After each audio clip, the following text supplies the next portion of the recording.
দর্শক, কৃষি হসপিটালের পক্ষ থেকে স্বাগতম।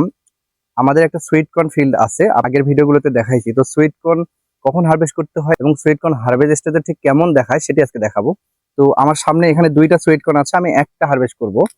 সাধারণত যে আইলের ধারে যে গাছগুলো থাকে এগুলোতে দুইটা করে আসে এবং ভিতরের দিকে সাধারণত একটা করেই আসে। তো আমি সুইট কর্নটা এখন আমি খুলতেছি, আপনারা দেখেন।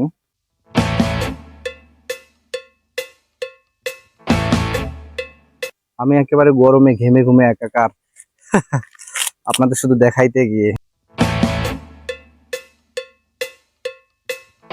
সুইট কর্ন গ্রেন গুলো দুধ অবস্থা থেকে শক্ত হয়ে যাওয়ার আগে হারভেস্ট করতে হবে, কারণ এই সুইট কর্নের দানাগুলোই ভেজে অথবা স্যুপ আকারে অথবা বিভিন্ন চাইনিজ রেসিপিতে ব্যবহার করা হয়।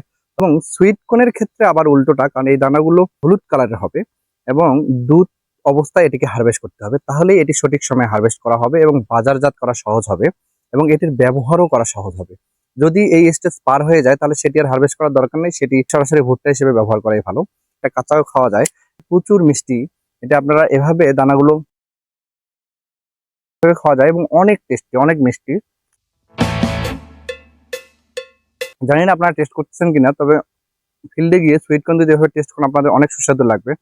তাছাড়া রেস্টুরেন্ট বা বিভিন্ন ধরনের চাইনিজ হোটেলগুলোতে তো এটির বিভিন্ন ব্যবহার পাবেনই।